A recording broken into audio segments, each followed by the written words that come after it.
Lala Kuyate. Samaira. In Sokoma. Nse era sira. Kon bashite. Bashi foyete yere du. Lala Kuyate do mbena dugu jakando. Oyeche. Lala Kuyate biye tene ye kabeni abekawe claim wanu lovlay. Kosebe. Inafo jamaa kuna mauba kalama chukubina. Awo. Lala Kuyate bi donga umandi. Amandi de. Farifaga Lala Kuyate odebe jamaa kuna mbela jene kambi. Wallahi sika. Namanya kafo amidi national la.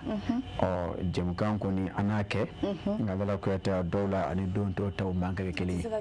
Ola ki foki wali mando. Kafo biya nyansi to yanga bi jamukanka. Kosebe. Wa Samaira ya fo chuma te foga temuka. Mamma na ne la sigitugo bi. Na do ka fo kundu sumandina. Barka daga ali ndum fini boira. Ka sangani jamana la halaye. Ami do deke halaye ni la jarabi mimbi anga jamana ka alaka atatugo nyumandama. Samaira ba mana ngwa pumadu kana alayi to ko kare. Abata kama chugo nyuma fana yi. Ami do deke alaka anga jamana kisi alisa. Mamunu jogina alaka kene aduma mamunu tura fana alaka barabara dagi no ko. Lala Kuyate wato bi ametoga yafma bala domlu mununda no clip du jury ame olubo ansengoro bi ona sonsoro bi kasana ni jamana ira tabulu yi di national la ola ameta de ma jekulu yoro société nouveau solema o ka produit anani munu saloko ana dokuna vun bala kono na la sona ate zara la jegana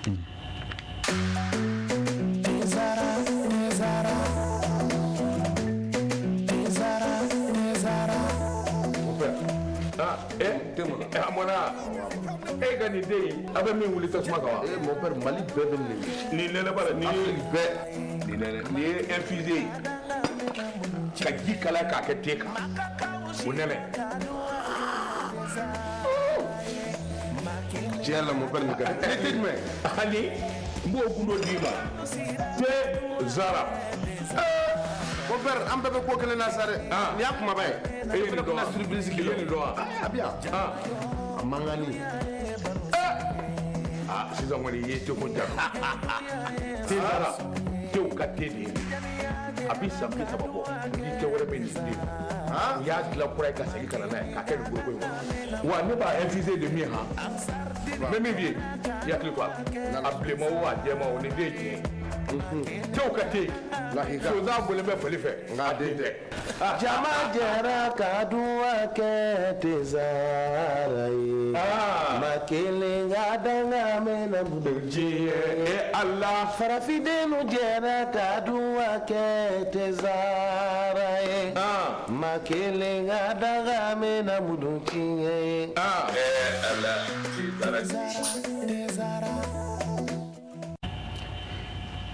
Lala Kuyate. Samaira sama. Ya fi chumina. Kosebe. Bato anga kuna vuna mbala angota. Kasangani wati na chugai. Ame kini ani sanga budala. Ame duskashi la bi. Lala Kuyate obato anga do kuna vuna mbala kono. Samaira nando na kuna vuna mbala kono. Amaro kafo malien bela jilin koni ni watina atigulente machila bile kafo mi metalike anga général du corps d'armée Sadio Camara la ni ade tunye chebaye guru masiri tabaw chela anga lakana ministry kundu ala koni ade mininji doya kunu mali jamana konnana Lala Kuyate ya fo chumina akerate ni ngoni mabesiga fo ni ye duskashi bele ye Lala Kuyate ni ye kini ko bele ye Lala Kuyate ni ngoni Lala Kuyate amata ka dadali masaka latika kono nonte Lala Kuyate sete maye nonte ni nkunte ke Lala Kuyate na unya doko ni meke ni ndon ni sebe onye odon dukute je Lala Kuyate okumu konya ya fo chumina mimetalike ya mabala ba majike wolola uye okala malama do ka mari jamana ka segere Lala Kuyate mari jamana fa chama yera ala kenya ma kati kaufe Lala Kuyate urukumu konya na kati dugu kono jambaji ke ba nunu okone onyeshi mi ka soma ode général de corps d'armée Sadio Camara ni oye mari jamana la kana ministre ko général ministre de la défense des anciens combattants o jabala yi Lala Kuyate ako kana sababu ninga chaba ni ka bona anina Lala Kuyate oko Sadio Camara John Kundo ako bangane san 1979 katika ufe Sadio Kamara lala kuyate aye école min ke ode école militaire inter-armée kulukoro emia ako omado ako ye abora ye oko nyonde nyomanda major des promotion lala kuyate o bawo aye ko mira yini damna mina lala kuyate abulengo fe o école la atara mali jamana koron fe enfant fe El Hadji Gamou nunda fe kabeni samba fla anetan fla watuyi lala kuyate jamana kami barawla Sadio Kamara kamake jigi kafola lala kuyate préteur militaire membe kati abedelika onyema ya barawuke o kofe anana yefma bala kunye de formation de soro la kuyate mi senfe atara irsi jamana konnana ako la kuyate mado min ka chesiru kunkabu la kuyate Sadio Kamara akakuma mancha ako la kuyate jamana kanu odibe ye anye kunka ako wa akewali de be ye alanga akuma teme ada ako la kuyate kuma konnana ni ya tagalage abaraka nyon bela jenibe o Syria na ka de la kuyate on bela jenibe o Syria faso mali kono ka don fo Sadio Kamara akakuma mancha jamana kanu de be ala la kuyate na manya ka fo akume kalana akumbara kalando la irsi jamana kono anana yafmu wase fe bola kuma ni na obena ni wati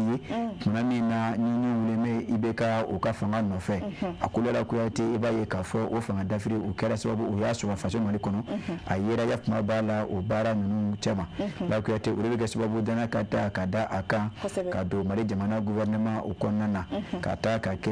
ancien défense anase combattant ministry la kuyate ukera yafma bala depuis franja fanga damino wati fakasi akanyana kila bama la kuyate akoniye atagalage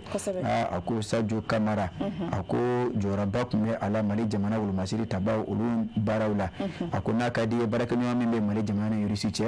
churuki ani yafma wa jamana fakasi irama ako Sadio Kamara abeye oko njuba jula ako lala kuyate Sadio Kamara mado ni mkale hundo kasika mali jamana wul masiri ni ka ningura fia ala kamali jamana wul masiri tane ka ke jamana kono do tangana ye ako lala kuyate kabeni marskelo utikelo kile kono do samba flani mgoni fly kasangani keleke modo dito ye wul masiri tabauma jamana kuntigi fe aéroport international Modibo Keita kono Sadio Kamara akunye ayira ka fo lala kuyate hakilna mimbe ulula odeye kasika ningura fia mali jamana wul masiri ula kasangani keleke meno chama stalo ye kadi omo kasika obla hakilna na mimbe sike subabu ka jamana kanunu ka ocharo odusukuna la kuyate kasika ke keleke kasika ke wul masiri tabawi munu ngasuru uka jamana kono dona la kuyate ako obara kumeke Sadio Kamara fe ako niye atagalage la kuyate Sadio Kamara akafa okonnana ako ni aye keleke ikam ayira sababu kolu chama ulu jora mali jamana fan chama fe ako akabolla ba ndala kuyati wera kera do fraje temena koy ako akera minge juela ani kono bugu kasan ulu ka kan brigi de gale ulu daleye o kera avdo kletano wora ani akletano ulu vla temene juela ani kono bugu ka ofe ndala kuyati ka ko onye ako bugone kan o dayelela ka fara mulwalata kitata ani onyo chama ndala kuyati ako general ko da Sadio Kamara ako akoni ko akada sayi ko nga jamana kono don tenyina ako dala ko yete ko me do de ke Sadio Kamara ye dala ko yete ala kasiga aljina no yayi amina ya rabbi Samira Sanogo matanda kono tuguni ala yi moko bugo iflami bugo amto ala ka se ko fe fo ya rabbi ama barabara dali ala ko no ya ka jeni atara ka malikutu chugumina ame ala dila bi fa ka ke chuguma ala ka sabatu ali bi amito esor konnana Samira Sanogo dala ko yete amito esor kono alibi o kuma me yef ma bala alibi jina de ko dar Sadio Kamara alenta neka ako dala ko yete na manya ka fo ni chebanye abina fasoye akulera kote jamana nyano koni akare ka alanyini klefla sangaboda na ko ma de national day 2 jours dala ko yate ka damina bitene doyana dala ko yate okoni bara onake mali jamana fantana bila jenefe ako kibaria ala sera kunu mali jamana jabana sobala dala ko yate jamana chama bole ministry fe o mi jamana babu senti fana ye ako dala ko yate akoni ya yira ka fumbe talike anga jamana ministry la no obetalike jina de ko dar Sadio Kamara marala a ko antayana a ko ndara kuyate antayana ka sangani janfa jugu keba ulu ka lamala magoyi min kɛra o fɛ sibirido a bɛ kɛ tile 25 saba 26 a ko kumana min na o kɔni o ye o ka janfa jugu ta ni ka ɲɛsin a dagayɔrɔ ma min bɛ taali kɛ a siso ma Lala Kuyate a ko o de kɛra sababu ni ka Sadio ka mara Lala Kuyate ni ka antanya a ko o kuma kɔni Lala Kuyate a ko tile 2 sangaboda de nationali a ko o na kɛ Mali jamana fantana bɛɛ lajɛlen fɛ ka kɛ miiri ani tasibila ye ni ko ta ko ɲɛsin Sadio Kamara ma Lala Kuyate a ko ni ye a taga lajɛ a ko Sadio Kamara a ko cɛba don a ko wulikajɔ minnu kɛra a fɛ Lala Kuyate kunu ka se antani ma Lala Kuyate a ma dogo maa si la a ko hukumu kɔnɔna na Lala Kuyate jamana ɲɛmaa min bɛ taali kɛ Général Assimi Goïta la a ko jamana kɔnɔdenw bɛɛ lajɛlen cogoya la o bɛɛ ya kuma b'a la tasibila kɛ ka ɲɛsin ni cɛba in ma ni ka ya kuma b'a la dugawu kɛ ka ɲɛsin ni cɛba in ma Lala Kuyate janko Ala ka se ka bada badali da nɔgɔya a ye rédaction ale de y'a fasigi Lala Kuyate an y'a salo ka bɔ histoire kɔnɔ Samaira an bɔ histoire kɔnɔ an bɛ indépendant ta n'a ye indépendant ta Samaira i b'a ye k'a fɔ an bɛ taa 15 ans bugu n'an sera yen min bɛ tali kɛ siganama 2 la ko 15 ans bugu ba polisilakaw ye wulikajɔ kɛ ka se ka tɛgɛ da olu kan minnu u y'a sɔrɔ marifaw b'u bolo fo ka taa se ɲɛnaminimafɛn caman ma Lala Kuyate kɛwale a kɛra a bɛ kɛ tile 20 san 2026 Bamakɔ yɛrɛ marakafo 2nan kɔnɔna na a ko y'a fɔ cogo min na 15 ans bugu polisilakaw Lala Kuyate olu de kɔni ka wulikajɔ kɛra sababu ka se ka tɛgɛ da maa 2 kan ya kuma bala Bamakɔ faaba kɔnɔ siganamaw don a ko maa fɔlɔ Lala Kuyate o welela ka bɛn ni ya kuma bala sɔgɔmada yanfanw ye ni o bɛ tali kɛ 7h du matin la kumana min na Lala Kuyate o ye brigade de recherche maaw ka bɔ 15 ans bugu poliso kɔnɔ olu tun bɛ lamagalamaw ni jamana tangani baaraw la a ko o de kɛra sababu Lala Kuyate olu kɔni bɔlɔnkɔnɔ dɔ kɔnɔna na o ye siganama ye kɔni ne k'a ye o labana san 30 bɔɲɔgɔnko don a tɔgɔ o ye NC ye o y'a ye k'a fɔ Lala Kuyate minɛnsiri dɔ tun b'a bolo taara sɔrɔ minaminimafɛnw caman dɔ tun bɛ o minɛnsiri kɔnɔ Lala Kuyate o ye a wele bila a ma a ko heure damadama tɛmɛnen kɔfɛ nɛgɛ ɲɛ 13 waati Lala Kuyate polisilakaw labana ka tigɛ bila ko kuratugu maa dɔ ma min kɔni ni o ye AS ye san 40 bɔɲɔgɔnko a ko Lala Kuyate minɛnsiri dɔ tun bɛ a bolo o ye a lajɔ minɛnsiri in kɔnɔ a taara sɔrɔ pistolet 4 de ba minɛnsiri in kɔnɔ Lala Kuyate pistolet min n'o kama ko fabrication artisanale a ko Lala Kuyate o de tun b'a bolo a kɛn bɛ ka min doni maa tɛ a ta fan dɔn a bolo Lala Kuyate n'i ye a taga lajɛ o nɔn kɔni fɛ o ye wele bila o fana ma ni ka o ka maaw kɛ maa 2 ye Lala Kuyate a ko n'i ye a taga lajɛ maa 2 ninnu kɔni o labana k'o taa ni k'o bila kiiritigɛlamɔgɔw bolo kan janko Lala Kuyate sɛgɛsɛgɛli baara tɔw bɛ sen na min kan ka da o kan o ka da o kan ayiwa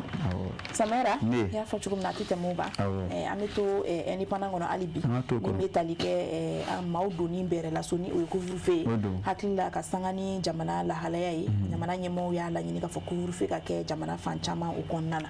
kosɛbɛ Lala Kuyate i y'a fɔ cogo min na ka sɛbɛn ni kunnafoniyaw ye a ko Lala Kuyate ni y'a fɔ kabini sibiridon tɛmɛnen ye a ko jatigɛwale kɛbaw o ye o ka janfa jugu kɛbaw ta ka faso Mali ni k'a sɛgɛrɛ kokura a ko o kɛra yɔrɔ caman na o fɛ min bɛ taali kɛ ya kuma b'a la Kati bɛ o la Sevare bɛ o la Gawo b'a la Kidali ani Bamakɔ Lala Kuyate ka fasili kɛba y'a yira k'a fɔ bi kɔni maa bɛ se ka fɔ maa 16 bɔɲɔgɔnko olu kɔni jogo na ka fara ya kuma b'a la cɛnni caman kan Lala Kuyate a ko nka cɛnni yɛrɛ a danna sira la ka sɛgɛn wolomasiri tabaw olu ka baara ɲɛdɔn min bɛ o la olu ka wuli ka jɔ ani o ka sɔmi o de kɛra sababu ka se ka ko in masiba ni k'a da sira la a ko Lala Kuyate an bɛ don min na fɔ bi maa kɔni bɛ se k'a fɔ yɔrɔ a bɛ Mali jamana sɔrɔsiw bolo a ko olu kun kɔn Lala Kuyate n y'a fɔ ye cogo min na Lala Kuyate Kidali ani Kati hali n'an ma ɲa k'a fɔ hali bi mugukanw u bɛ to ka mɛn ka ye ko nka Lala Kuyate wolomasiri tabaw olu bɛ baara la walasa ka se ka ko in ni k'a da sira la a ko o de kɛra min kɛ Mali jamana faaba kɔnɔ bɛ Bamakɔ fɔ a ko donjɔn so ni o de ye couvre-feu ye a tile 3 ta o kɔni bolodala faaba kɔnɔ Lala Kuyate nɛgɛ ɲɛ 21 u dara maa gosi ka taa bila 6h du matin na Lala Kuyate a tɛ bɛn maa ka ye bɔlɔn kɔnɔ bilen k'i b'i pɛtɛ a ko Lala Kuyate n'an bɔra Bamakɔ a ko Kulukoro mana bolo fana kɔnɔ Lala Kuyate min bɛ taali kɛ o donjɔn na olu ta ye kalo 1 bɔɲɔgɔnko o kɔni baara o ka daminɛ a bɛ kɛ tile duuru ka taa bila mɛkɛrɛw tile 24 na a ko don joona so o baaraw o kɔni bɛ yen a ko Lala Kuyate o heure kelen don nɛgɛ kanɲɛ 21 tɛna ma gosi a tɛ bɛɛ bilen maa ka ye bɔnɔ kɔnɔ k'i b'i pɛtɛ fo ka taa bila 6h du matin na Lala Kuyate a ko n'i ye a ta ka lajɛ n'an bɔra Kulukoro an bɛ taa Gawukaw fɛ Gawukaw fana fɛ couvre-feu baaraw a baaraw donna sen na olu ta ye ka daminɛ 19h30 ka taa bila 6h du matin na a ko Lala Kuyate ni 19h30 ma i sɔrɔ min na min da ka dira i b'i to yen o kɔfɛ ni maa maa sɔrɔla bɛɛ da kɔnɔ k'a fɔ k'i b'i pɛtɛ Lala Kuyate n'i ye min sɔrɔ o ye kelen k'o ɲini ko a ko nin ɲini bɛ lakana tigilamɔgɔw fɛ u ka fara jamana ɲɛmɔgɔw kan ka se ka nin sariya ninnu ni ka labato janko ka se ka tan ani kisi ta ka se jamana kɔnɔdenw ma Lala Kuyate an y'o sɔrɔ ka bɔ indépendant kɔnɔ Samera n'an ye indépendant bila an bɛ indicateur de renouveau ta n'an ye indicateur ta an bɛ taa dire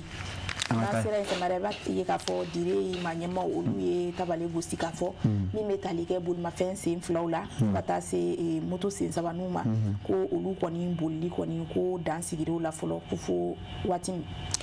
Lala Kuyate k'a daminɛ a bɛ kɛ tile 24 san 2026 la i y'a fɔ cogo min na dire o ye yɔrɔ ye min bɛ Tɔnbukutu o marabolo kɔnɔ Lala Kuyate o kɔni y'a yira k'a fɔ k'a daminɛ nɛgɛ ɲɛ 18 waati fo ka taa bila 6h du matin Lala Kuyate bolimafɛn sen 2 ani sen 3 a ko jɛma kɛ ni olu kɔni yelen ye kokura Lala Kuyate yafuma b'a la a ko n'i ye a ta ka lajɛ a bɛ nɔfɛtu kɛ min Lala Kuyate o de ye k'a yira k'a fɔ Lala Kuyate jamana lahala ko madama lakana ko bona kun kan walasa ka se ka lakana ni ka yakubaya jamana fana bɛɛ lajɛlen fɛ min bɛ tali kɛ Lala Kuyate dire yɛlɛmana k'a fɔ o ma ɲɛmaaba Lala Kuyate a kɔni filɛ ka nin sariya in ta ka yira k'a fɔ bolimafɛn sen 2 ani a sen 3 Lala Kuyate ka daminɛ a bɛ kɛ tile 24 san 2026 la Lala Kuyate jɛn tɛ kɛ ni olu yelen ye bilen k'a fɔ ko o b'a la k'o pɛtɛ ka daminɛ ɲɛ 18 waati fo ka taa bila 6h du matin na a ko Lala Kuyate n'i ye a ta ka lajɛ a ko fa ka se sira ma sira min bɛ tali kɛ kuma dire ani gudam ni ɲɔgɔn cɛ a ko Lala Kuyate o sira fana sen bɛ a la a ko nɛgɛ ɲɛ 18 tɛna ma gosi a ko bolimafɛn sen 2 ani a sen 3 a ko jɛn tɛ kɛ ni o yeli ye Lala Kuyate a ko n'i ye a ta ka lajɛ o yɔrɔ la a laɲini ye min ye o de ye n y'a fɔ cogo min na o de ye ka se ka jamana kɔnɔdenw tanga k'o kisi n'a ma ɲɛ k'a fɔ nin waati in na Jarawilakulu o kɔni kɛ bɛ ka lamaga k'o boloda jamana fan caman fɛ Lala Kuyate a ko ni a bɛ ɲini bɛɛ lajɛlen fɛ laɲini min filɛ nin ye a ka matarafa a ka labato n'a ma ɲɛ k'a fɔ a takun ye jamana kɔnɔdenw ka tanga ani a kisi ye Lala Kuyate ko a ka labato Samara o ye tiɲɛ ye an bɛ to hali bi indicateur kɔnɔna na an bɛ segin ka taa Kati a yira k'a fɔ ka sanga ni waleya minnu kɛra Kati samedi tɛmɛnen o kɛra sababu ye ko min bɛ tali kɛ Kati a kalanko ko o kɔni jɔra fɔlɔ tile 2 kɔnɔna na tiɲɛ don Lala Kuyate ka sanga ni ya kuma bɛna hali bi lakana ko bunakun ye n'a ma ɲɛ k'a fɔ Kati ye yɔrɔ ye yɔrɔ min ni Jarawilakulu maa ninnu o kun ye o kun da yen kan Lala Kuyate o hukumu kɔnɔna na kalanso minnu kɔni bɛ Kati kɔnɔ Lala Kuyate min bɛ tali kɛ iya kuma b'a la o ko yɔrɔ min ma Lala Kuyate o ka académie d'enseignement olu kɔni ye bataki kɛ ka kɛ kunu k'a yira k'a fɔ min bɛ tali kɛ ntɛnɛndon ani tarata don na a bɛ kɛ tile 27 ani a tile 28 k'a fɔ Kati kalanso olu kɔni daw na tugu Lala Kuyate ka tile 2 in lajɛ fɔlɔ janko ka se ka kalandenw ni kalankaramɔgɔw Lala Kuyate kalanko kɔɲɔ ɲɛbɔbaw ka se ka olu ni tangani ka kisi a ko n'i ye a ta ka lajɛ Lala Kuyate ko in a kana ye ɲɛ cogo wɛrɛ la fana kɛra k'a fɔ ka lakana ni ka yakubaya ni ka tangani ani kisi ta ka ɲɛsin kalandenw ni kalanko kɔɲɔ ɲɛbɔbaw ma a ko hukumu kɔnɔna na Kati académie d'enseignement a ko a kɔni b'a ɲini Katikaw fɛ kalanso fɛn fɛn bɛ Kati dugu kɔnɔ Lala Kuyate ntɛnɛn ani tarata o tɛ bi ni sini wa a ko kalanso daw ka tugu o bɛ wa Lala Kuyate kalanso kelen tɛ dɛ a ko duguma kalanso bɛ o la camancɛ kalanso bɛ o la sanfɛ kalanso bɛ o la maa damani kɔni bɛ Katikaw fɛ yen a ko kalanso daw ka tugu k'a daminɛ ntɛnɛndon ka taa bila taratadon na Lala Kuyate kalan baaraw na daminɛ ya kuma b'a la ni nɔgɔyaw kɛra yala ma baasi kɛ a na daminɛ arabadon Lala Kuyate janko mɔgɔw ka se ka taa ekɔlisow la an y'a salo ka bɔ indicateur kɔnɔ kosɛbɛ Samaïra an bɛ indicateur bila ka Nouvelle Horizon ta n'a ye Nouvelle Horizon ta an bɛ taa Bamakɔ Pankuluji kɛnɛba kan o ye aéroport international Modibo Keita ye Senukaw fɛ yen ka sanga ni sibiri tɛmɛnen avril kalo tile 25 ye o lamaga minnu kun kɛra Senukaw fɛ yen kun kɛra sababu ye ka aéroport datugu nka nin waati ninnu na ko aéroport dayɛlɛnna dimanche sɔgɔmada yan fan fɛ Lala Kuyate i y'a fɔ cogo min na a kɛra o cogo la k'a ye k'a fɔ Lala Kuyate samedi don a ko n'a ma ɲa k'a fɔ dugu jɛcogo a ma ɲa a ko baw ma jugu ninnu donna an to la Lala Kuyate ni ka se ka basigi ni ka bisi basa a ko olu kuma kɔnɔna na jamana ɲɛmaa o nɔngɔnin fɛ Lala Kuyate hali bi ka se ka lakana ni ka sabati Pankuluji kɔnɔ o kun y'a yira k'a fɔ baaraw olu ka ɲɔngiri o donni Lala Kuyate min bɛ tali kɛ sibiri don na walasa ka se ka hali bi fiɲɛ t'a fa ni k'o dɔn a ko Lala Kuyate n'i ye a ta ka lajɛ a ko o tile kelen tɛmɛnen kɔfɛ o ko nin kelen kɔfɛ k'a ye k'a fɔ o baara kɔni a bɛ se ka daminɛ bawo jamana ɲɛmaaw ye fɛɛrɛ ani tabiw bɛɛ lajɛlen sigi sen kan Lala Kuyate ka sɛnɛ lakana tigilamɔgɔw olu yelen ye kɛnɛ kan ka caya walasa ka se ka lakana ni ka o yakubaya Lala Kuyate a ko sibiri don tɛmɛnen kɔfɛ a ko kari don o so ma da fan fɛ a ko Lala Kuyate sanfɛ pankuru olu donni ani o bɔli o baaraw kɔni olu daminɛna a ko ka maaw ladɔnniya k'a fɔ Lala Kuyate min bɛ tali kɛ yafuma b'a la avion donni ani a bɔli la n'a kun ma ɲɛ k'a fɔ a kun sojuru la kabini sibiri don tɛmɛnen ye k'a fɔ Lala Kuyate a baaraw kɔni daminɛna a ko o bɛ sɛbɛntiya kabini depuis kari don avril tile 26 nɛgɛ kanɲɛ 6 waati a ko avion kunfɔlɔ Lala Kuyate olu kɔni olu ye donni daminɛ ani bɔli daminɛna ka sanga ni jamana ɲɛmaa olu ka wuli ka jɔw ye walasa ka se ka lakana ni ka sabati baara in yɔrɔ kofɔlen in na ka se ka tanga ni kisi ta ka ɲɛsin maa minnu bɛ baara kɛ nin yɔrɔ kofɔlen in na fasirikɛba est ce que ale de don n'a salo ka bɔ Nouvelle Horizon kɔnɔ Samaïra ka se ka bɔ bi kunnafoni balan kɔnɔ an bɛ soir de Bamako ta n'an y'o ta Samaïra min bɛ tali kɛ maa minnu bɔr'u sigiyɔrɔw la gɛlɛya fɛ ka na Senu a yira k'a fɔ ko olu kɔni bɛ ka bɔ Senu barika da kan ko min bɛ tali kɛ occupant ko tasuma sisi bɛ ka ye yɔrɔ in na quoi Lala Kuyate i y'a fɔ cogo min na maa bɛ se k'a fɔ Lala Kuyate k'a faamuya k'a fɔ kangari kun dara o ye koyi k'a yira k'a fɔ yɔrɔ in o k'a bila bawo a bɛ yɔrɔ min na o de ye Senu ye Lala Kuyate Bamakɔ yɛlɛmara k'a fɔ yɔrɔ na a bɛ a yɛrɛ ye o kɔnɔ a ko walasa ka se ka lakana ni k'a sabati Lala Kuyate Bamakɔ ani a nɔnkankinw bɛɛ lajɛlen kɔnɔ a ko kangari kun dara o ye k'a yira k'a fɔ Lala Kuyate o kɔni o ka se ka yɔrɔ wɛrɛ ɲini a ko okumu kɔnɔna na kabini yafuma b'a la sibiri don ye Lala Kuyate a bɛ kilo tile 25 sanba 26 a ko min bɛ tali kɛ o kɔni wulili o baaraw olu kɔni Lala Kuyate olu kɛra a ko n'i ye a ta ka lajɛ Lala Kuyate n b'a fɔ ye cogo min na hali bi laɲini o de ye min ye o de ye ka se ka lakana ni ka sabati Lala Kuyate faso Mali kɔnɔna na n'a ma ɲa k'a fɔ a kɔni bɛ yɔrɔ min na ni o fana ka surun yafuma b'a du kɔnɔna na madama a bɛ Senukaw fɛ Lala Kuyate a kun yɛrɛ k'a fɔ o ka yɔrɔ wɛrɛ ɲini a ko kangari dalen o ye a ko maa min ta ye yɔrɔ in Lala Kuyate o tigi kun ye a yira k'a fɔ ko yɔrɔ dɔ kɔni b'a la ka ɲini o ye Kulukorokaw fɛ Lala Kuyate cogo min na o ka se ka taa yafuma b'a la sojuru in fɔlɔ sani yɔrɔ wɛrɛ ka sɔrɔ o ye Lala Kuyate a ko n'i ye a ta ka lajɛ n y'a fɔ ye cogo min na n'a ma ɲa k'a fɔ a kun fɔra o ka yɔrɔ in bila ka kɔ ni don kofɔlen ye o seko kɛra o bolofɛn minnu na madama misiw ani yafuma b'a la bagan misɛnmaninw Lala Kuyate o ye olu donni daminɛ ka bɔ nin yɔrɔ kofɔlen in na ni ka fara Lala Kuyate o bolofɛnw caman kan Lala Kuyate o kɔni sera ka kɛ olu salo ka bɔ ni o ye ko ba yɔrɔ kofɔlen na maa minnu kun ye o kun bɛ se maa 1000 bɔɲɔgɔnko ma mini personne minnu kun t'a mɛn bisimila nin yɔrɔ in na ka sababu kɛ o bolo ye o dayɔrɔ la lakanabaliya ye a sababu ye a ko kabini sibiri don tɛmɛnen kɔni ye Lala Kuyate o wuli kɔni o danganamaya la bawo jamana ɲɛmaaw yɔrɔ o jɔyɔrɔ la Lala Kuyate walasa ka se ka taa yɔrɔ ɲini k'a labila walasa hali bi lakana a ka se ka sabati Samaïra an bɛ to soir de Bamako kɔnɔ ka se ka kunnafoni kuncɛ an ka kuncɛ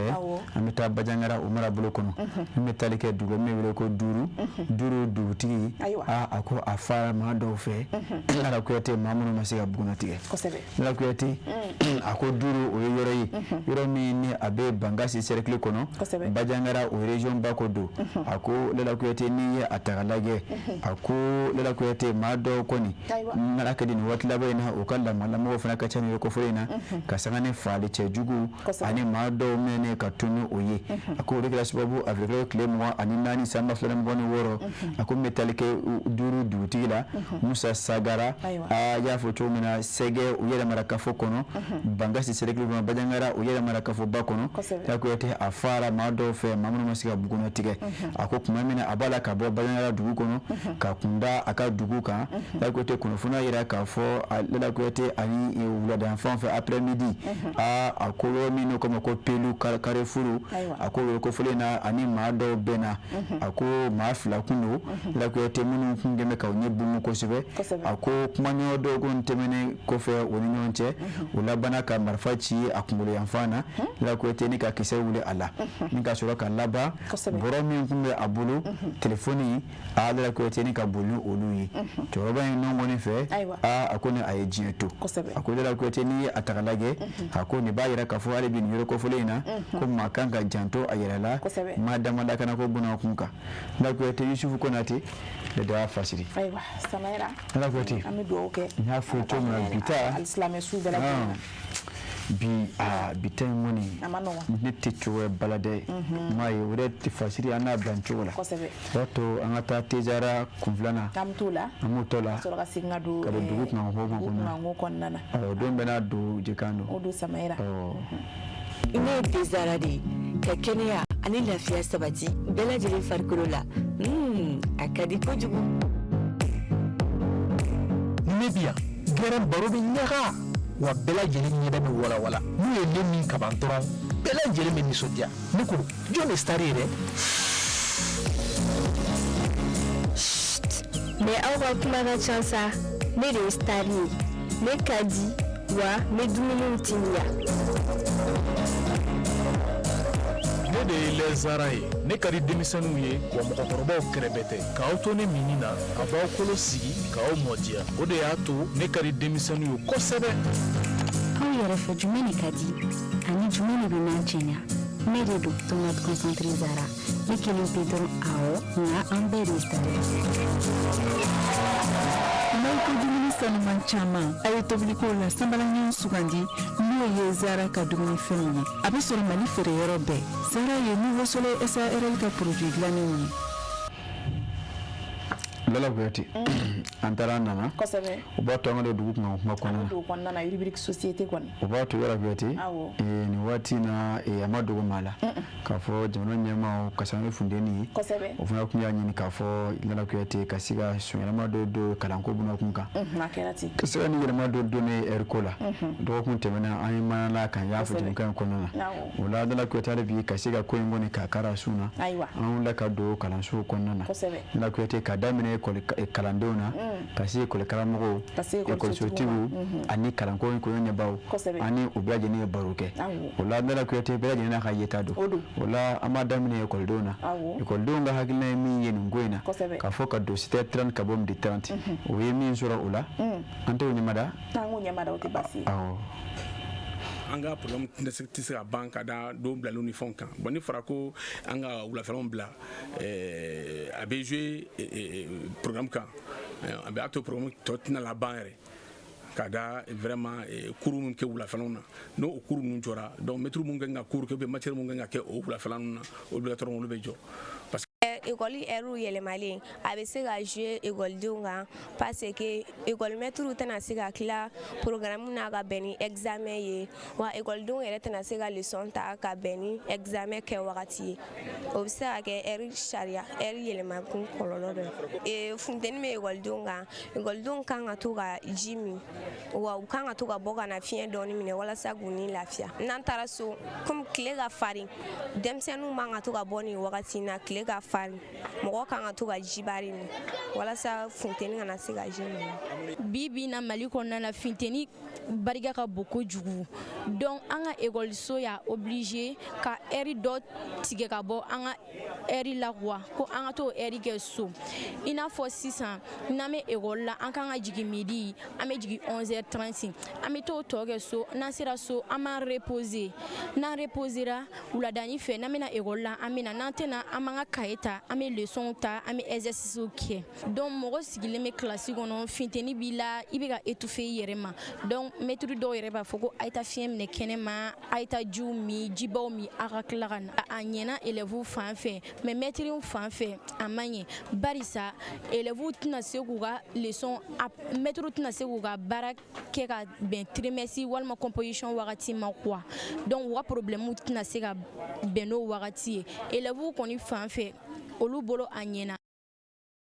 Nala Kuyate. Samaira. Ma kumakan mɛn. Ni kalandenw ka kumakan mɛn. U ko a ɲɛna fan dɔ fɛ. Fan dɔ fana fɛ. Fan dɔ fɛ ko a man ɲɛ dɔɔni. Samaira o ye ko yɛrɛ bɛɛ ye o. Awɔ i b'a sɔrɔ avantage bɛ ko bɛɛ la. Awɔ inconvénient fana bɛ yen nɔ. O don. Olu ka fɔta la. Kosɛbɛ. Min ɲɛna funteni bɛ o ye tiɲɛ ye. A ko Nala Kuyate a bɛ se ka fisaya olu ma. Kosɛbɛ. Bawo nin waati in na maa dɔw ye ɲɔgɔn kan ka mɛn. A ko degun b'a la. A ma nɔgɔn dɛ. A ko f'a ka taa kɛ jiba min ye. Ko ni nin dɔ la ko nin bɛ sababu olu ka lafiya. Kosɛbɛ. Kuma degun bɛ se ka y'a la peut-être ko fo n'o kɛra Nala Kuyate o de ye programme minnu kɔni kan ka kɛ a dɔw la ko ni olu ma se ka ban ka bɛn ni san labanw ye ko n'a kɛra olu ye. Kosɛbɛ. Voilà Nala Kuyate n'an bɛ ekɔlidenw na an bɛ taa min? An bɛ taa ekɔli karamɔgɔw la kɛ. O don. Chaîne de don ka jigin. O don c'est vrai. An bɔra ekɔlidenw na an bɛna ekɔli karamɔgɔw la. O don. Olu fana ye ko in ye cogo min na olu fana ka se ka ɲɛfɔli k'an ye o la. Tiɲɛ don. Wagati ko yɛlɛma de bɛ sen na funteni barika ka bon voilà funteni min bɛ kɛ sisan o funteni tɛ kɛ fɔlɔ la mais o de kama heure ninnu bɛ na sɔgɔmada la an ka don joona pour que midi à partir de midi 30 comme ça denmisɛnninw ka kɛ so pour que u kana kɛ tile kɔrɔ pour que u ka kɛnɛya ko don donc kɛnɛya kama don quoi bon je pense que ko ɲuman don parce que n'o kɛra sisan donc 14h wagati ninnu de la 13h ninnu wagati de la funteni bɛ bonya donc n'o wagati y'a sɔrɔ denmisɛnninw bɛ so o b'a sɔrɔ u tɛ tile kɔrɔ donc je pense que a b'a to u ka kɛnɛya bɛ kɔlɔsi quoi donc ne hakili la kɔni impact min b'a la min a bɛ se ka ko min kɛ o de ye ko ɲuman ye quoi. Nala Kuyate. Ayiwa i ma misi ka kuma mɛn. Nin ye misi ka kuma ye. Ale ko k'ale kɔni bolo. Ko n'a ma ɲɛ k'a fɔ k'an bɛ waati yɛlɛma la. Kosɛbɛ. Ko funteni barika ka bon kosɛbɛ. Donc o la ale kɔni ka yeta la. Ko a bɛ se ka ɲa. Ko nafaba bɛ se ka y'a la. Kosɛbɛ. Ko bawo ko waati ni tile bɔra funteni bɛ juguya. Donc ko ni ekɔlidenw taara so k'a ka ɲi o ka ɲi. Parce que ni tilegan dere fɛ u ka taa ekɔli la waati yɛrɛ misiw bɛna kalan min k'u kun a caman na u tɛna faamu. Barika da kan o b'a sɔrɔ funteni fanga ka bon denmisɛnninw yɛrɛ bɛ timinangoya parce que n'i y'a ta k'a lajɛ ko in bɛ denmisɛnninw de concerner ka bɔ préparani la ka bɔ ka na 9e na sinon o sanfɛ o b'a yira k'a fɔ olu kɔgɔlen don ka se ka funteni teni k'u ka kalan kɛ donc an b'a ye k'a fɔ hakilina ɲuman don yaasa programme fana ka se ka épuiser hakili la ekɔlisotigiw ni maître olu de kan ka fara ɲɔgɔn kan k'a lajɛ u bɛ se ka programme tɔ épuiser don minnu na yaasa ekɔlidenw kana se ka bila retard la fana. Nala Kuyate i y'a fɔ cogo min na tɛ fɔ ka tɛmɛ nin kan o la n'an bɔra ekɔlidenw ni ekɔli karamɔgɔw la an bɛ se ekɔlisotigiw yɛrɛ ma sisan ekɔlisotigiw olu fana ye min faamu ko in na an tɛ o lajɛ ka sɔrɔ ka mɛn. N'Ala sɔnna awɔ. An ka problème tɛ se ka ban ka da don bilaliw ni fɛnw kan bon ni fɔra ko an ka wulafɛlaw bila a bɛ jouer programme kan a bɛ a to programme tɔ tɛna laban yɛrɛ ka da vraiment cours min kɛ wulafɛlaw na n'o cours ninnu jɔra donc maître mun kan ka cours kɛ ou bien matière mun kan ka kɛ o wulafɛla ninnu na obligatoirement olu bɛ jɔ parce que a dingɛ tɛ se ka geren ka bɔ midi la ka taa midi 30 la a dingɛ tɛ se ka geren o la fiyewu walima ka bɔ 7h30 la ka taa midi 30 la o tɛ se ka geren o la fiyewu donc obligatoirement a bɛ jouer an ka programme kan jamana ye fɛɛrɛ min ta an bɛ to o de kɔ n'o ye ka don midi 30 ye 7h30 ye ka jigin midi 30 an bɛ o to o sariya de kɔ ka kɛ min fɔra n'o ye funteni ko yɛrɛ ye denmisɛnninw ta fanfɛ ani karamɔgɔw yɛrɛ ta fanfɛla na an bɛ to des gens kɔni kɔ ka kɛ se mana kɛ min ye o bɛ kɛ mais programme banko kuma kɔni o bɛ ka gɛlɛn dɔɔnin. A bɛ tila ka jouer jaabi fana kan. A bɛ tila ka jouer jaabi kɔnɔ o diyagoya de parce que n y'o de fɔ n ko tant que programme ma ban ka se ka waati dɔ kɛ labɛnw na a ka gɛlɛn ko jaabi ɲuman bɛ sɔrɔ. Emani fana mɛ ni promoteur ka kuma ye bɛɛ n'i ka tiɲɛ don Samaira ko ale y'a yɛrɛ k'a fɔ ko kɔrɔlen yɛrɛ ko olu bɛ degun sɔrɔ programme banni na ka sababuya kɛ jour chômés don minnu bɛ chômer donc parce que ko b'a fɔ ko san ye ko école san ye kalo 9 ye ko ni ye weekend ani jour fériés bɔ a la k'i b'a ye ko a tɔ tɛ tɛmɛ 7 mois ɲɔgɔn k'a dafalen bon maintenant ko waati dɔw yɛrɛ la b'a sɔrɔ gɛlɛya b'olu ka programme ban cogo la bon ko ni nin kɛra ka na fara a kan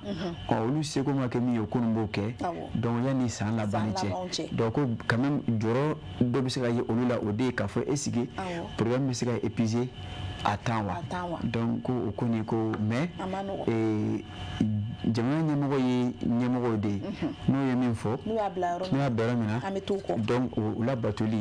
la ko ten o bɛ jagoya o kɔni ko b'a la ka ko in labato i n'a fɔ jamana ɲɛmɔgɔ y'a laɲini cogo min na ko b'a la k'a kɛ o cogo la ko fana tɛ kɛ ni fɛɛrɛ t'a la mana kɛ cogo cogo programme épuiseli fɛɛrɛ hakili la école maîtres ni école sotigiw u kan ka se ka sigi ka fɔ kɛ ka se ka fɛɛrɛ ɲini o la yaasa denmisɛnw bɛ se k'u ka hakɛ sɔrɔ cogoya min na yani sanw ka ban o b'a to an bɛ yɔrɔ in kuncɛ ni min ye n'an bɔra école sotigiw la olu fana ka ɲɛmɔgɔw n'o ye DCAP ye DCAP fana ye mun fɔ ko in kan maa n'i ma ban ni DCAP yɛrɛ ko tɛ an wulila ka s'a ma ka ɲininka ko in na a ye min sɔrɔ ka fɔ o la an k'o fana ɲɛmaja ka sɔrɔ ka na directeur national ka lettre nana kana sɔrɔ mɔgɔw pressé no ka lettre kɔnɔ donc lettre nana dɔrɔn a appliquera donc mɔgɔw sigilen ka ko min kɔnɔ ni y'o sɔrɔ i bɛ mun kɔnɔ i b'a appliquer dɔrɔn donc a bɛ ka min f'i ɲɛna a lettre bɛ ka labara a bɛ ka labara yɛrɛ de an bɛ baara daminɛ 7h30 12h30 bɛɛ bɛ taa so i y'a faamuya donc baara in kɛcogo ka ɲi a bɛ ka kɛ fan bɛɛ wa mɔgɔw bɛ jɔrɔla ko dɔ bɛ mɔgɔw la n'o ye k'a fɔ yalima est-ce que n'a kɛra o kɛcogo la programme bɛna ban se ka ban wa an bɛ avril de la a ka dɔn k'a fɔ tiɲɛ don san daminɛna retard la mais le fait que même san daminɛna retard la o y'a to an ye labɛn caman bila sen kan min b'a to an ye rattrapage caman kɛ an ye session de rattrapage caman kɛ min b'a to an bɛ se ka taa ɲɛfɛ o session de rattrapage an bɛ se k'a fɔ a y'a to an sera ka caman yɛrɛ kɛ ɲinan an bɛ niveau min na bi an ye caman kɛ ɲinan ka tɛmɛ san tɔw kan donc c'est pour te dire que matière dɔw bɛ yen yɛrɛ kalanbolo dɔw bɛ yen olu banna parce que an kan ka 3e trimestre kɛ 9e na le 6 mai les 6, les 7 et les 8. Donc, au matière caman bɛ olu ta banna olu ka hakɛw dɔ bɔr'o la pour que u ka continuer ni révision ni exercice ye k'o fara matière kan n'est-ce pas minnu tɔɔni bɛ minnu na walasa u bɛɛ ka se ka ban ka bɛn les 6 mai ma donc hakilisigi kuma de b'an bolo k'a fɔ aw ɲɛna k'a fɔ baara bɛ ka kɛ kɛcogo la wa baara bɛ kɛcogo bɛ ɲɛ inshallah. Nana Kuyate ni dan tɛ mɛn tigila ye DCAP kuma na dɛ DCAP ko olu yɛrɛ kun presselen don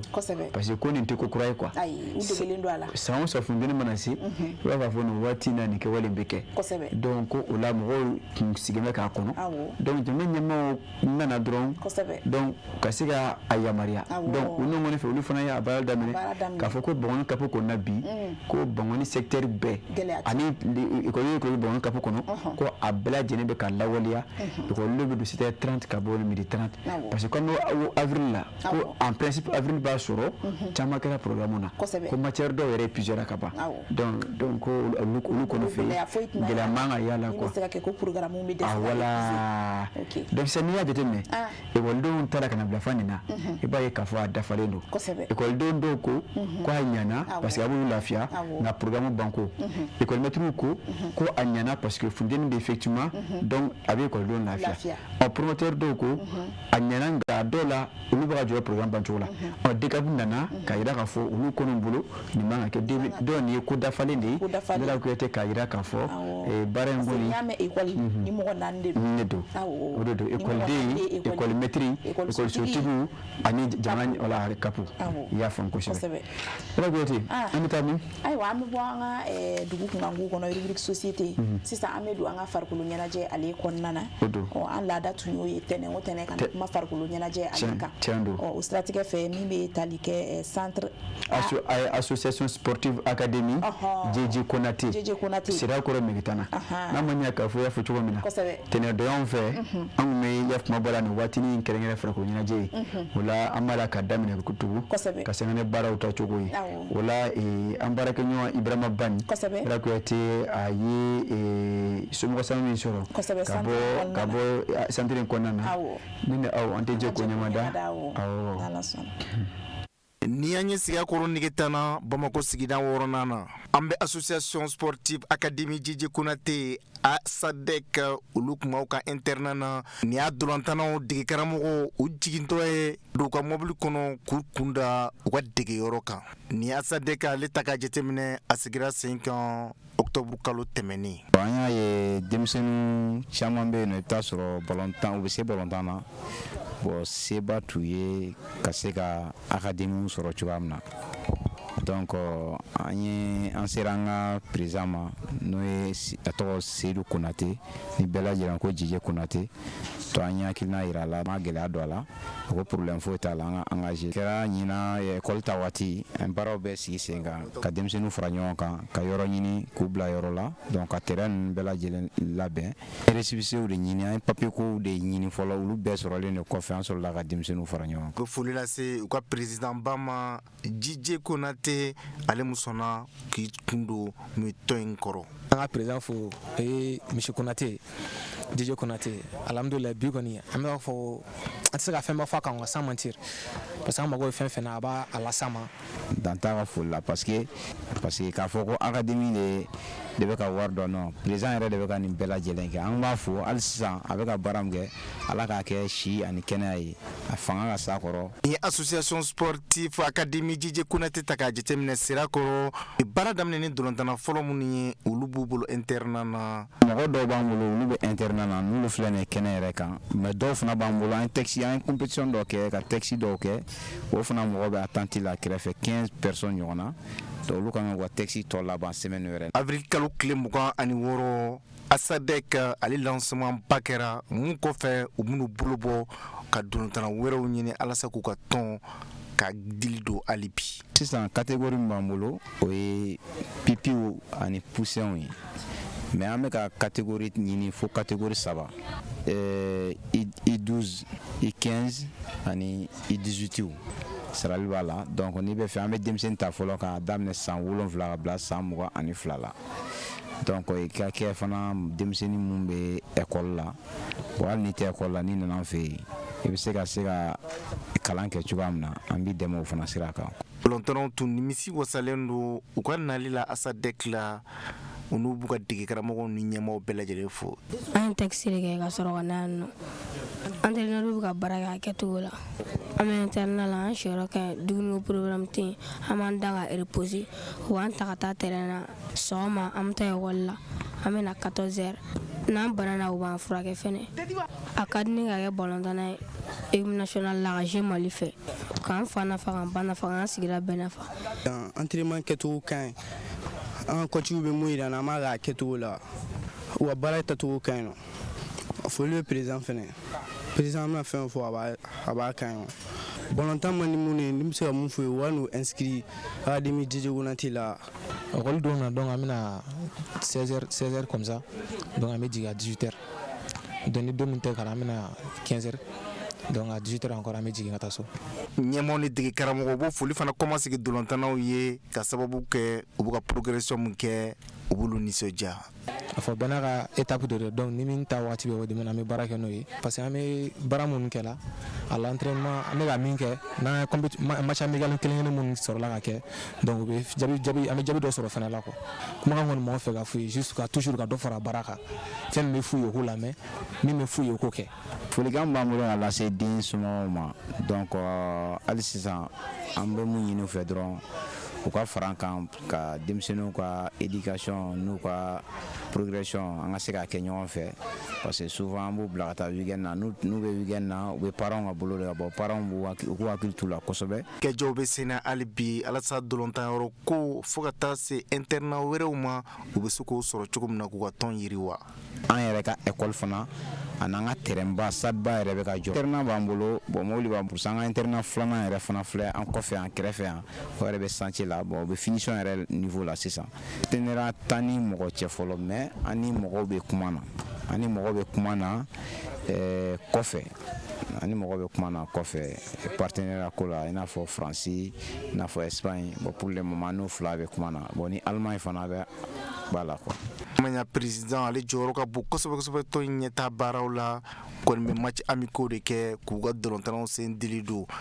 ni san wɛrɛ u bɛna wulikajɔw kɛ championnat district 6 ale catégorie inférieure la ka ballon tan district 6 de fɛ an ye an ka affiliation yɛrɛ lancé ka ban district 6 fɛ n'Ala sɔnna san wɛrɛ an bɛ championnat minime o ni kadi an b'olu daminɛ bon an ka objectif ba yɛrɛ ye mun ye ka se ka denmisɛnninw ka se ka encadrement ɲɛnaman kɛ an ka se ka an ka jamana n'o ye ba maliba ye ko se ka sini ka ballon tan faso fɛ donc ka tuguni ka t'u dayirimɛw ɲini jamanaw kɔfɛ i n'a fɔ clubbaw la a ka d'an ye bi Seydou Keita ni Jila ninnu kɔfɛ mɔgɔ ma sɔrɔ hali sisan mun bɛ se ka jouer FC Barcelone Real Madrid ninnu na bon an bɛ fɛ ni mɔgɔ bɛ sɔrɔ bi a ka kɛ académie JJ Konate joueur dɔw caman ye quoi. An bɛ dugawu kɛ Ala ka sankɔrɔta nɔgɔya mun Asadek ale. Bala Kuyate Samaira ni mun ye fɛ ko ɲɛnajɛ kungo ye Ibrahim Bani an b'a fɔ ka waleɲuman dɔn nka dɔw ye kosɛbɛ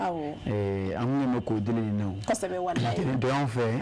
an tun bɛ na tɔgɔ kuma farikolo ɲɛnajɛ kan ɲininkali damadɔ jaabi farikolo ɲɛnajɛ binan kun kan nka ka sanga ni daruyaw ye waati min na a tɛ ka se ka kɛnɛ sɔrɔ nka an bɛ élément kelen kelenw minɛ ka to k'olu passer yaasa farikolo ɲɛnajɛ kanubaw u fana ka se ka faamuya sɔrɔ farikolo ɲɛnajɛ taasira la olu fana ka se ka u ka nisɔndiya k'o sɔrɔ jamukan kɔnɔna na Kuyate bi waati a kuma tɛ caya dɛ an bɛ taa sa conseil de guide la an ka t'o la an b'o ta ka jamukan kuncɛ o tɛ bani lamɛn ka se ka an dusukun lafiya dɔɔni ka sɔrɔ a bɛ taa bila jamukan kɔnɔ o don lahara bɛ gɛlɛya koyi kuma caman fɔra koyi ko caman kɛra koyi denw fagara mɔgɔw fagara dabalijuguw kɛra kumajuguw fɔra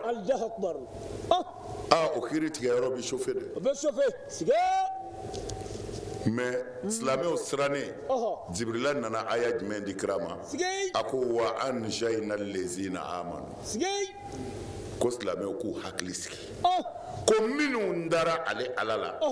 anjayna allazina amanu minnu ko ala ye kelen ye n'u tora a kan ala ko n b'olu kisi nka k'a fɔ i dara ne ala la tɛ dɛ wa kɛnu yatakun wa kɛnu yatakun ko ka fara kan u kun bɛ siran ni ala ɲɛ suratu namli don aya 53 an ye mɔgɔw kisi minnu dara ne ala la o dama tɛ dɛ ko wa kɛnu yatakun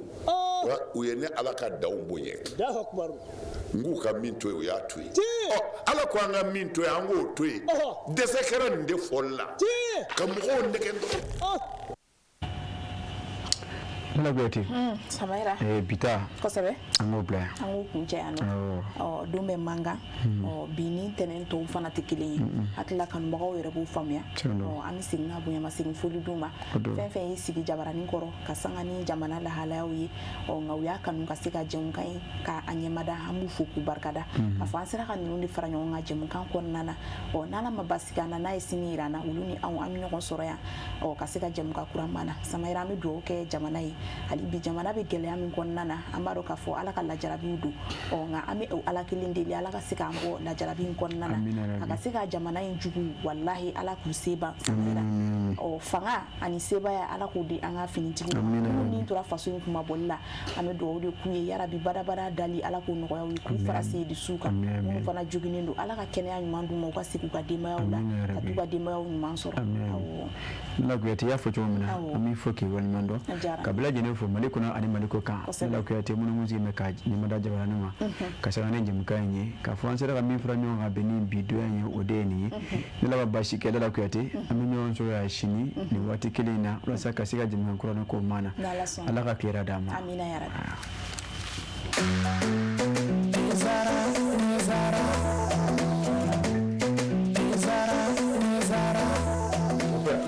Ah, tema a mona e ga ni de abe min wuli tasuma ka wa e mon père Mali bɛɛ bɛ ni nɛnɛ bara ni bɛɛ ni nɛnɛ ni ye infusé ka ji kala k'a kɛ te kan o nɛnɛ tiɲɛ la mon père mi ka e ti jumɛn ani n b'o kundo d'i ma te zara mon père an bɛɛ bɛ ko kelen na sa dɛ nin y'a kumaba ye e ye nin dɔn wa surprise k'i ye nin dɔn wa a bi yan a man kan ni sisan kɔni i ye teko ja te zara tew ka te de ye a bi san bi saba bɔ ni kɛ wɛrɛ bɛ nin den u y'a dilan kura ye ka segin ka na n'a ye k'a kɛ nin goroko in kɔnɔ wa ne b'a infusé de min han n bɛ min f'i ye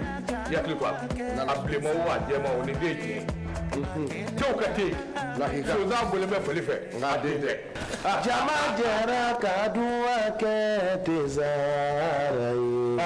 ma kelen ka danga mɛna budoji ye ala farafindenu jɛra ka duwa kɛ te zara ye ma kelen ka danga mɛna budoji ye